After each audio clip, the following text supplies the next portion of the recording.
belum? Orang. Hah? Berapa kali kak?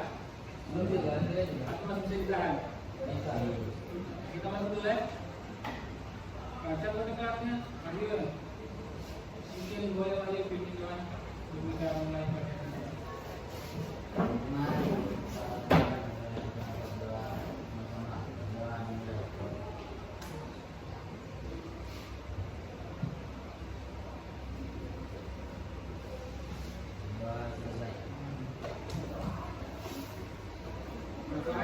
Berapa orang yang tidak hadir? Ada semua berarti? Cuman yang lain masih ada praktek. Oh iya. Masih bersama ikan.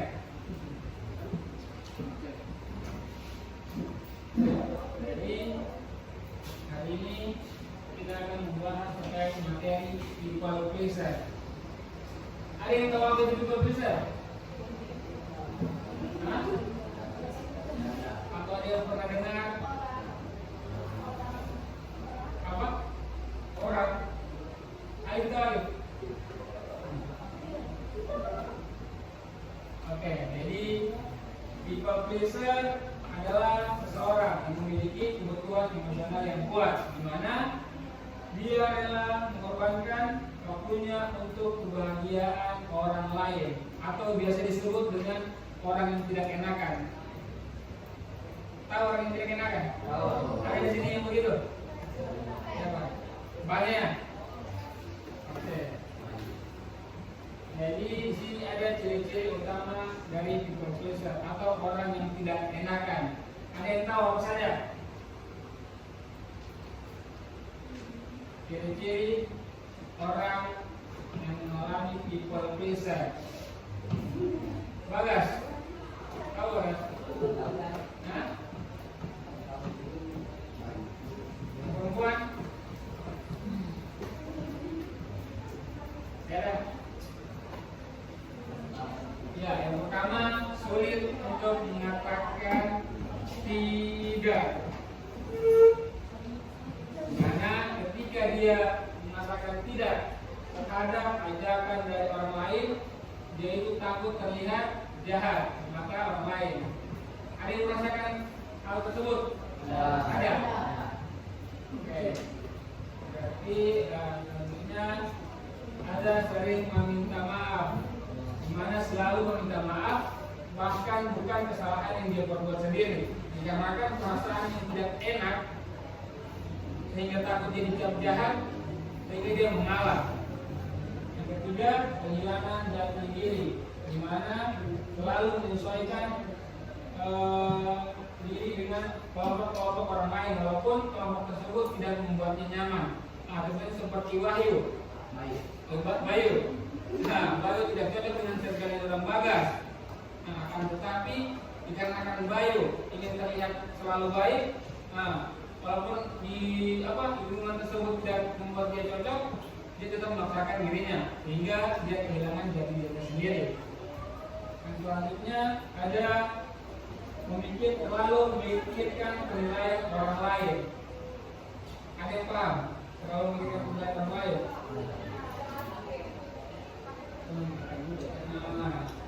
Kalau orang ini berlebihan, nah gimana?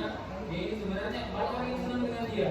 Akan tetapi dikarenakan satu orang saja yang tidak senang dengan dia, itu akan sangat mempengaruhi pikiran-pikirannya sehingga membuat dia stres, overthinking. Betul kan? Yang mengalami orang yang tidak enakan. Yang kelima, memikul tanggung jawab orang lain. Penting ada video.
Iya, dari yang ini masuk.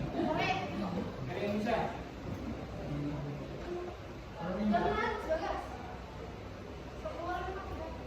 Bagas, bisa bagas. Bayu, yang lain. Mas Tom tidak paham yang video tadi. Ya, anu. Pasti orang yang merasakan belum biasa pasti paham. Yang video yang tadi. Kenapa? Anu, kemarin penyanyi tadi suka banget. Dia. Dia pipet aja.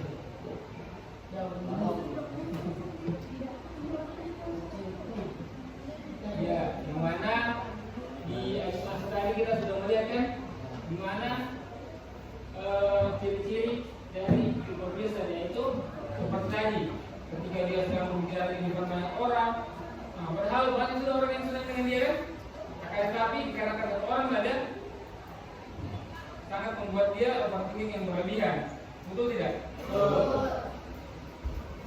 Ya, selanjutnya sini ada mengapa seseorang menjadi hipokrisat. Ada yang tahu penyebab dari seseorang menjadi tidak enakan?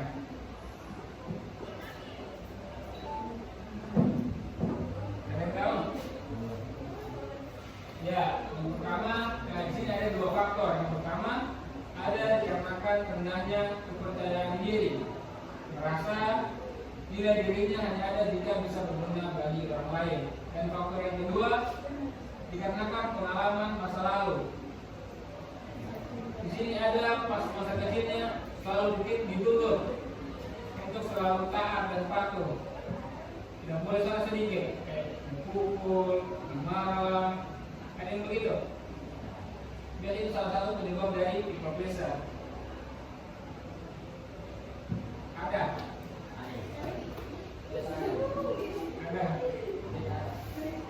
Aduh, mantap ini. Ayo berdiri dulu.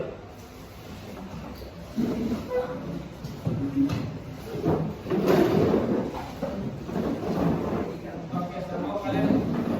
Saya pegangan masing-masing. Satu. Jadi 2 orang. Dua orang satu tim. Ini kok coba dari ini. Coba dong.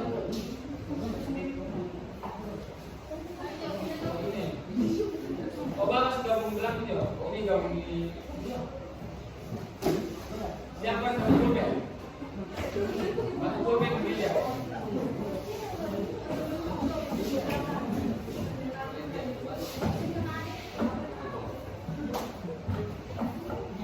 Ada semua pulpennya? Ada. Ini bertiga. Saya breaking dulu. Ngerti tengah? Yang kalian? Sini. Nah. Di bawah.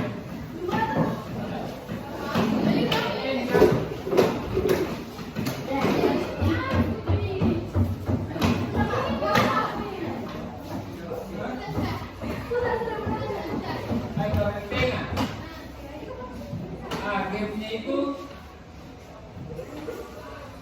ikut sakit sikat. Pas saya bilang sikat, ramas banget beban. Ikut sakit sikat. Nah, nanti dengar abah-abahku. Mau tes dulu atau langsung? Ayo. Oke, fokus. Sakit. Sakit. Sakit.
Pertama yaitu kelelahan mental dan fisik atau burnout.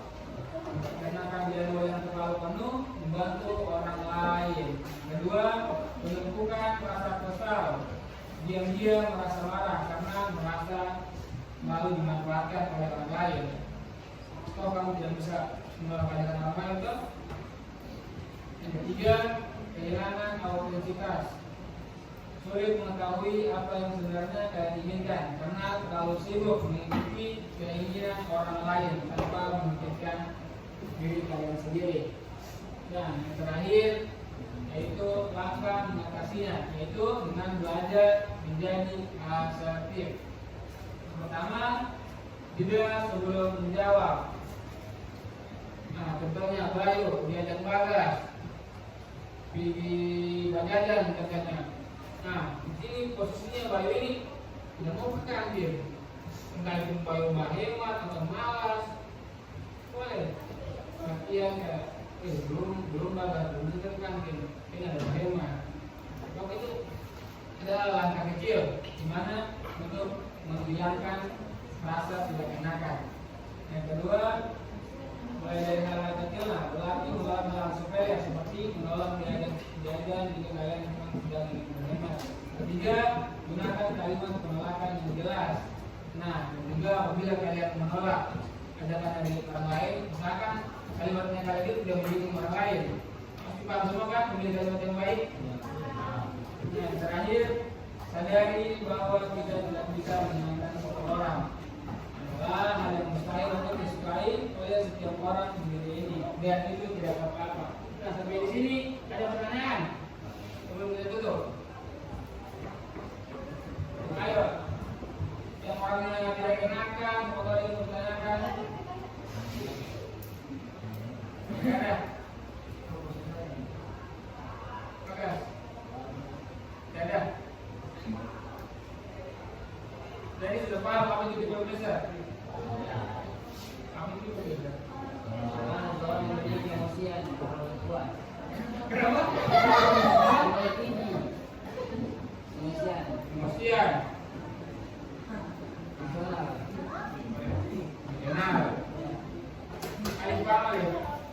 Bertanya. Siapa bertanya itu? Ya? Oke. Mungkin karena kamu sudah lama toh. Ya, jadi kita akhiri pertemuan pada hari ini. Ya, mungkin sebelum kita akhiri, karena kita tadi dibacakan berdoa, baik kita berdoa. Kalau Alif berdoa lagi. Ayo Alif.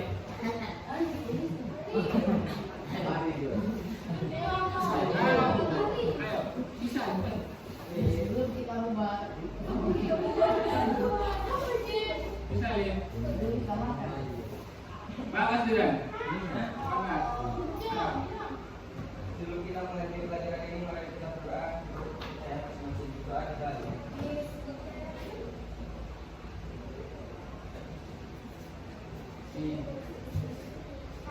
Doa selesai.